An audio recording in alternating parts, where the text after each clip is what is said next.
जय श्री कृष्णा मित्रों। जीवन में कभी भी किसी की मदद करके यह अहंकार मत करना कि आप उसे कुछ दे रहे हैं। हो सकता है कि आप अपने पिछले जन्म का कर्ज चुका रहे हों। यह भी संभव है कि ईश्वर ने आपको एकमात्र माध्यम बनाया हो किसी का कष्ट दूर करने के लिए। जो हाथ देने के लिए सक्षम है वो केवल भाग्य से नहीं बल्कि पूर्व जन्मों के कर्म से भी है। नमस्कार दोस्तों, स्वागत है आपका हमारे YouTube चैनल पर, जहां आप सुन रहे हैं भागवत गीता की सीख। आज के इस वीडियो में हम आपको भागवत गीता के चौथे अध्याय के सीख के बारे में बताने जा रहे हैं। तीसरे अध्याय में हमने देखा कि भगवान श्री कृष्ण ने अर्जुन को बताया कि जो कोई भी मानव श्रद्धा से युक्त होकर के मेरे बताए हुए मार्ग पर चलता है वह कर्मों के बंधन से छूट जाता है और मोक्ष को प्राप्त कर लेता है। भगवान श्री कृष्ण ने बड़े प्रेम और धैर्य के साथ अर्जुन को ज्ञान योग और निष्काम कर्म योग दोनों का विस्तार से वर्णन करते हुए समझाया कि तुम इन दोनों में से किसी का भी चयन कर सकते हो, लेकिन जीवन में बिना कर्म किए कोई भी जीवित नहीं रह सकता। भगवान ने स्पष्ट रूप से कहा कि किसी भी परिस्थिति में तुम अकर्मा नहीं रह सकते, अर्थात अपने मन पर नियंत्रण करके मोह को त्याग कर कर्म तो तुम्हें हर हाल में करना ही पड़ेगा, क्योंकि यही जीवन का धर्म है और यही आत्मा का उद्धार। अब हम श्रीमद् भागवत गीता के चौथे अध्याय में प्रवेश करेंगे, जहाँ हम जानेंगे कि भगवान कब, किस और क्यों इस धरती पर आते हैं, और हम यह भी जानेंगे कि भगवान को कैसे प्राप्त किया जा सकता है, गुरु से ज्ञान कैसे लिया जाता है और ये ज्ञान जीवन में क्यों आवश्यक है। तो चलिए मैं आपको ले चलती हूँ इस दिव्य ज्ञान की ओर, जो हमारे भीतर नई रोशनी भर देगा और आत्मा को उसकी वास्तविक पहचान दिलाएगा। भगवत गीता के चौथे अध्याय के इस अलौकिक यात्रा में हम प्रवेश करते हैं ज्ञान कर्म संन्यास योग, जहाँ भगवान श्री कृष्ण अर्जुन के विश्वास को और भी गहरा और दृढ़ बनाने के लिए अपने द्वारा दिए जा रहे दिव्य ज्ञान की आदि मूल कथा का उद्घाटन करते हैं। भगवान श्री कृष्ण अर्जुन से प्रेम पूर्वक कहते हैं कि हे पार्थ, क्योंकि तुम मेरे प्रिय मित्र भी हो और मेरे प्रिय भक्त भी, इसलिए मैं तुम्हें इस योग का परम रहस्य बता रहा हूँ। यह कोई साधारण ज्ञान नहीं बल्कि वही शाश्वत विज्ञान है जिसे मैंने समय के प्रारंभ में सूर्य देव को उपदेशित किया था। फिर वे बताते हैं कि यही दिव्य ज्ञान एक अविच्छिन्न परंपरा के रूप में आर्षियों और अजर्षियों को प्राप्त हुआ, जिन्होंने न केवल इसे आत्मसात किया बल्कि इसे अपने जीवन में पूर्णतः उतारा। यह सुनकर अर्जुन आश्चर्यचकित हो जाते हैं। वे सहज रूप से पूछ बैठते हैं, भगवान, आपने तो अभी जन्म लिया है और सूर्य देव तो अति प्राचीन हैं, फिर आपने उन्हें यह ज्ञान कैसे दिया। भगवान श्री कृष्ण मुस्कुराते हैं और अर्जुन के इस संदेह का समाधान करते हुए अपने अवतरण के दिव्य रहस्य को प्रकट करते हैं। वे कहते हैं, हे अर्जुन, तू और मैं दोनों अनेक जन्मों से इस संसार में आते रहे हैं। फर्क बस इतना है कि तुम्हें अपने जन्मों की स्मृति नहीं है और मुझे है। मैं अजन्मा हूँ, अविनाशी हूँ, परंतु जब जब धर्म की हानि होती है और अधर्म का बढ़ाव होता है तब तब मैं अपनी योग्य माया शक्ति से इस धरती पर प्रकट होता हूँ। भगवान कहते हैं कि उनका जन्म और कर्म दोनों ही दिव्य होते हैं। वे इस माया से परे हैं और उनके कार्यकलाप संसार के सामान्य जीवों की तरह नहीं होते। और जब कोई भक्त इस रहस्य को हृदय से जान लेता है कि भगवान का जन्म, उनका अवतरण, उनका कार्य सब कुछ दिव्य है और वह पूर्ण श्रद्धा से अपनी भक्ति में लग जाता है, तो वह उसी परम पद को प्राप्त करता है और फिर न वह कभी इस संसार में जन्म लेता है और न जन्म और मृत्यु के बंधन में पड़ता है। वे बताते हैं कि जब कर्म रूपी यज्ञ को उचित ज्ञान और शुद्ध भावना के साथ अर्पित किया जाता है तो उसका शेष भाग अमृत के समान हो जाता है, और जब कोई भक्त उस अमृत रूपी फल का पान करता है तो वह अपने भीतर की सारी अशुद्धियों से मुक्त हो जाता है। यह कोई साधारण परिणाम नहीं बल्कि आत्मा की शुद्धि का परम उपाय है। श्री कृष्ण यह भी कहते हैं, चाहे कोई सबसे बड़ा पापी ही क्यों न हो, यदि वह इस शाश्वत ज्ञान की नाव पर सवार हो जाए तो वह भी इस भौतिक दुखों से भरे संसार से पार हो जाता है। यही ज्ञान मनुष्य को अज्ञान रूपी अंधकार से बाहर निकालकर परम सत्य की ओर ले जाता है। लेकिन यह दिव्य ज्ञान किसी भी साधारण माध्यम से प्राप्त नहीं होता। भगवान श्री कृष्ण यह स्पष्ट करते हैं कि यह ज्ञान एक सच्चे आध्यात्मिक गुरु से ही ग्रहण करना चाहिए, ऐसे गुरु से जिसने स्वयं ईश्वर का साक्षात्कार किया हो, जो ज्ञान में स्थिर हो और जो मार्गदर्शन के योग्य हो। गुरु के रूप में श्री कृष्ण अर्जुन को आदेश देते हैं कि वह अपने हृदय में उत्पन्न हुए समस्त संदेहों को ज्ञान की तलवार से काट डाले। वे उसे प्रेरित करते हैं, अब उठो अर्जुन और एक सच्चे योद्धा के रूप में अपने धर्म का पालन करो, क्योंकि यही तुम्हारा कर्तव्य है। इस अध्याय के प्रारंभ में ही भगवान श्री कृष्ण प्रथम श्लोक में कहते हैं, मैंने इस अविनाशी योग का उपदेश सूर्य देव विवस्वान को दिया। विवस्वान ने मनु को और मनु ने इक्ष्वाकु को इसका उपदेश दिया। इस श्लोक के माध्यम से भगवान श्री कृष्ण अर्जुन को बताते हैं कि जो ज्ञान वह उसे देने जा रहे हैं, भगवान श्री कृष्ण ने अर्जुन से कहा है कि जो ज्ञान वह उसे दे रहे हैं वह कोई नया या मन गढ़ंत नहीं है, बल्कि यह वही शाश्वत और दिव्य ज्ञान है जो आदि काल से एक पवित्र परंपरा के माध्यम से चलता आ रहा है। वे इस प्रकार इस ज्ञान की विश्वसनीयता और गहराई और महत्व को स्थापित करते हैं। श्री कृष्ण अर्जुन को प्रेम पूर्वक समझाते हैं कि जिस ज्ञान के माध्यम से वे उसे युद्ध के लिए प्रेरित कर रहे हैं वह कोई नवीन या मन गढ़ंत ज्ञान नहीं है, बल्कि यह वही प्राचीन और शाश्वत ज्ञान है जिसे वह सृष्टि के प्रारंभ में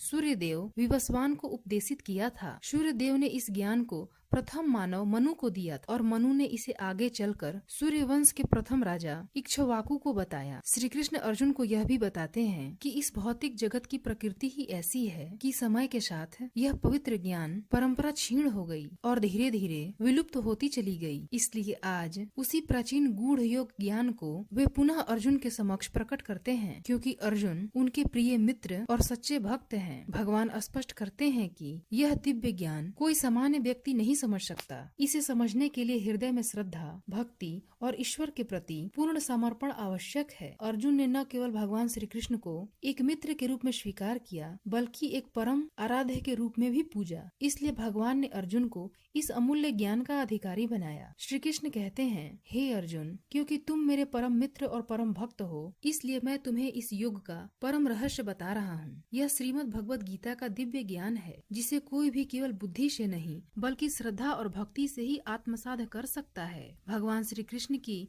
इन दिव्य बातों को सुनकर अर्जुन के मन में संशय उत्पन्न होता है। वह आश्चर्य और जिज्ञासा से भरकर भगवान श्री कृष्ण से पूछते हैं, आपका जन्म तो सूर्यदेव विवस्वान के बहुत बाद हुआ है, फिर मैं कैसे मान लूं कि आपने आरंभ में उन्हें यह ज्ञान दिया है। अर्जुन इस बात से चिंतित और भ्रमित हो जाते हैं कि श्री कृष्ण जो इस समय उनके समक्ष एक मानव रूप में खड़े हैं, वे कैसे सृष्टि के प्रारंभ में उत्पन्न हुए सूर्य देवता को यह शाश्वत ज्ञान दे सकते हैं। उन्हें श्री कृष्ण के कथनों में घटनाओं की असंगति प्रतीत होती है, क्योंकि सूर्य देव का अस्तित्व तो सृष्टि के आदि काल से ही माना जाता है, बल्कि श्री कृष्ण का जन्म तो अभी हाल ही में वासुदेव और देवकी के पुत्र के रूप में हुआ है। अर्जुन का यह संशय स्वाभाविक है, क्योंकि वह श्री कृष्ण को अभी तक केवल एक मित्र, एक सारथी और एक महापुरुष के रूप में ही देख रहे थे। परंतु जब श्री कृष्ण ने स्वयं को उस प्राचीन ज्ञान परंपरा का स्रोत बताया तो अर्जुन उसे सत्यापित करना चाहते हैं।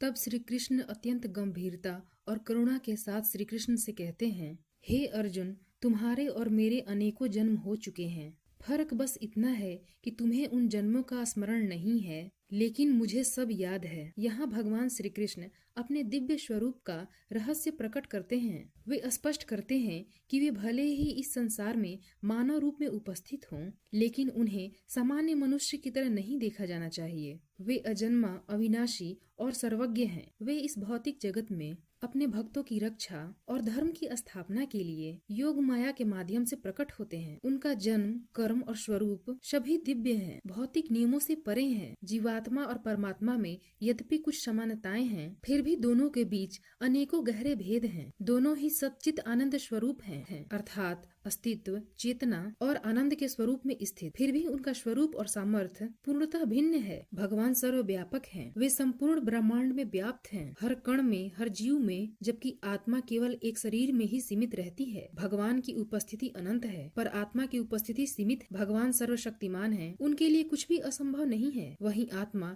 स्वयं को माया के बंधन से भी मुक्त नहीं कर पाती है, जब तक कि उसे भगवान की कृपा और मार्गदर्शन प्राप्त न हो। भगवान सृष्टि के नियमों के स्वामी और निर्माता हैं, जबकि आत्मा उन नियमों के अधीन रहती है। भगवान ही संपूर्ण सृष्टि के नियंता और संचालक हैं, जबकि आत्मा उनके द्वारा निर्धारित नियमों और व्यवस्थाओं के अनुसार अपना कार्य करती है। भगवान सर्वज्ञ हैं, उन्हें भूत, भविष्य और वर्तमान तीनों का पूर्णतः ज्ञान है, लेकिन जीवात्मा का ज्ञान सीमित होता है। वह किसी एक विषय को भी पूर्णतः से नहीं जान पाता। श्री कृष्ण इन गुण भेदों को स्पष्ट करते हुए अर्जुन से कहते हैं, यद्यपि मैं इस संसार में अनेकों बार अवतरित होता हूँ, फिर भी मैं सदैव सर्वज्ञ, सर्वशक्तिमान और अविनाशी रहता हूँ। मेरा ज्ञान कभी नष्ट नहीं होता, लेकिन जीवात्मा के साथ ऐसा नहीं है। वह जन्म और मृत्यु के चक्कर में पड़कर अपने पिछले जन्म को भूल जाती है। श्री कृष्ण अर्जुन से कहते हैं, हे अर्जुन, जब जब इस धरती पर धर्म का पतन होता है और अधर्म बढ़ता है, तब तब मैं स्वयं प्रकट होता हूँ। श्री कृष्ण समझाते हैं